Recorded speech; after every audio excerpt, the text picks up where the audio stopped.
اسم من جکه و در حال حاضر 26 سالمه. این اتفاق مال وقتیه که 15 سالم بود. مامانم رفته بود یه شهر دیگه و بابام هم اجازه داده بود که چند تا از دوستامو دعوت کنم تا با هم جام جهانی 2010 رو ببینیم. چند وقتی میشد که با هم فوتبال ندیده بودیم، بنابراین هممون خیلی هیجان زده بودیم. چند تای پیتزا و اسنک سفارش دادیم و شروع کردیم به تماشا. وسطای فوتبال دیدنمون از پنجره صدای خراش شنیدیم. بیخیالش شدیم، فکر کردیم باده، چون ما توی یه مجتمع زندگی میکنیم. محلمون هم خیلی امن بود. بعد مسابقه یه فیلم گذاشتیم که ببینیم و اونجا بود که اوضاع کم کم بیریخت شد. دوباره اون صدا رو شنیدیم، با این تفاوت که این بار خیلی بلندتر بود. دوستم که اسمش مایا بود یکم هول کرد و یه چوب بیسبال برداشت. دوستای دیگم یعنی جیمز، آلن و استیو فکر کردن که مایا الکی ترسیده، ولی من خودمم اون موقع داشتم یکم مشکوک می شدم. بنابراین تلویزیون کوچیک دوربین‌های مداربسته رو روشن کردم. همه چی به نظر عادی می اومد تا اینکه دوباره اون صدا رو شنیدیم. به دوربین نگاه کردیم ولی هیچی اونجا نبود. رفتیم بابامو صدا کردیم، اونم از پنجره به بیرون نگاه کرد، اونجا هم هیچی نبود. واسه همین گفت آروم باشید و با آرامش فیلمتون رو ببینید. یه 40 دقیقه گذشت. ما هم دیگه موضوع رو فراموش کردیم. رفتیم طبقه بالا تا از آشپزخونه چند تا خوراکی برداریم. خونه ما خیلی بزرگه. یه حسی بهم میگفت که برم همه اتاقا رو چک کنم، ولی خودمو قانع کردم که چیزی نیست و دیگه نرفتم. از پله‌ها که میرفتیم پایین تا ادامه فیلم رو ببینیم، گفتم که یه نگاهی به دوربین بندازم و کپ کردم. یه مرد بود با تیشرت LE داجز و شلوار گرم کن، با یه ساتور توی دستش کنار پنجره پذیرایی ایستاده بود. قیافش شبیه روانیا بود. موهای بلند و کثیف مشکیش قیافش رو وحشتناک‌تر کرده بود. به دوستام نشونش دادم. جیمز نزدیک بود جیغ بزنه ولی سریع جلوی دهن خودش رو گرفت. قبل از اینکه بتونیم کاری کنیم مرد اومد سمت در و محکم کوبیدش و با صدای کلفتی گفت این در لعنتی رو باز کن. من و مایا هر دو چوبای بیسبالمون رو برداشتیم ولی از ترس داشتیم مثل چی میلرزیدیم. حالم داغون بود، میترسیدم. همگی از پله ها رفتیم بالا تا ببینیم درا قفلن یا نه. آخه این یارو دیگه کدوم خری بود؟ تو خونه ما چه غلطی میکرد؟ بابام هم صدا رو شنیده بود، از طبقه بالا اومد پایین و یه نگاه به مرد انداخت و خیلی کفر شد. سرش داد زد و گفت گم شو وگرنه پلیسو خبر میکنم. تا حالا هیچ وقت بابامو اینجوری عصبانی ندیده بودم. جیمز که از همه بچه تر بود حسابی کپ کرده بود و برای همینم پشت مبل قایم شده بود. آلنم از ترس خشکش زده بود، اما استیو مشتاشو گره کرده بود و با قیافه خشمگین آماده حمله بود. مرد یه نیشخند ترسناکی روی صورتش داشت که به عمرم ندیده بودم. به نظر می اومد مواد چیزی زده باشه. واقعا نمیدونستم باید چی کار کنم تا اینکه داد زد و گفت الان میام تو. بعد شروع کرد به لگد زدن به در.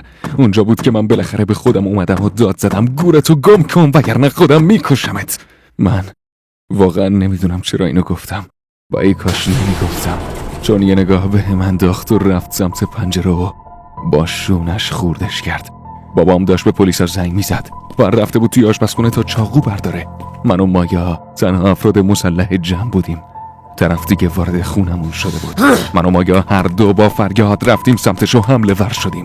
ما فقط 2 تا نوجوان کله خر و جوگیر بودیم ولی تونستیم بندازنش زمین. مرد پا شد و ساتورشو برداشت و گفت حتی فکرشم نکن. من نمیدونستم باید چی کار کنم. خیلی کفری شده بودم و با تمام قدرتم با چوب بیسبال زدم توی دستش. حتی یه آخم نگفت ولی حداقل ساتورش از دستش افتاد. همین که خم شد تا ساتورشو برداره از فرصت استفاده کردیم. مایا با چوبش حمله کرد بهش ولی چون دستش میلرزید اون یارو جا خالی داد. همین که طرف خواست دوباره ساتورشو برداره بابام مثل فشنگ از آشپزخونه دوید سمتشو بهش یه مشت زد و دوباره ساتورش از دستش افتاد. مرد روانی یکم گیج و ویج شده بود چون بابام بدجوری ضربه فنیش کرده بود، ولی طرف سگ جون بود و بازم میخواست باشه. اما من و مایا همزمان با چوب بیسبالمون افتادیم به جونش. من یه ضربه زدم توی کمرش و طرف دادش رفت هوا. مایا هم با دستای لرزونش زد لای پای طرف و فکر کنم ناقصش کرد. مرد روانی فقط ناله میکرد و فحش میداد. بابای من با کمک استیو از پشت گرفتنش و داشتن خفش میکردن، ولی متاسفانه مرد لگد زد توی شکم بابام. خم شد، ساتورشو برداشت و پرتش کرد سمتی که من و دوستام وایساده بودیم. اکثرمون جا خالی دادیم ولی متاسفانه استیو نتونست و ساتور خورد توی پاش. آسیب جدی ندید ولی معلوم بود خیلی دردش گرفته چون دادش رفته بود هوا. مرد دوباره دوید سمت ما، اما این بار دیگه زیاد شانس نیاورد، چون قبلش با ما تک به تک روبرو شده بود و به خاطر اینکه توی شوک بودم تونسته بود از دستمون در بره. ولی این بار اول من یه مشت محکم گذاشتم توی گلوشو، بعد نوبت استیو بود و یه لگد زد توی ساق پاش و در آخرم بابام و آلن خوابوندنش روی زمین و بالاخره مهارش کردن. استیو قشنگ معلوم بود که کفری شده بود و نان استاپ داشت بهش لگد میزد. مردم هی میگفت بس دیگه، ولی بابام دهنشو چسب زد و اونم خفه شد. پلیسا 10 دقیقه بعد زحمت کشیدن و رسیدن و مردو دستگیر کردن. سر و صداها همسایه ها رو بیدار کرده بود و کل محله اومده بودن بیرون تا ببینن چه خبر شده. مرد میخواست از دست پلیس فرار کنه، اما هممون میدونستیم این کارش چه عاقبتی داره.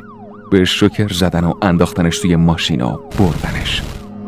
بعدن متوجه شدیم که مرد یک مجرم سابقه دار بوده و تحت تعقیب پلیس بوده. همچنین فهمیدیم که طرف پدوفیلم بوده. همینجوری که اول داستان گفتم، من الان 26 سالمه و هنوز با اون دوستای صمیمیم هستم. اکثرمون با این قضیه کنار اومدیم، ولی استیو مجبور شد یه مدت بره پیش روان درمان. به خاطر اون ساتوری که بهش پرت شده بود دچار اختلال خواب شده بود، ولی الان حالش خوبه. الان که فکر میکنم واقعا نمیدونم اگر دوربینای مداربسته رو چک نمیکردم چه اتفاقی میخواست واسمون بیفته.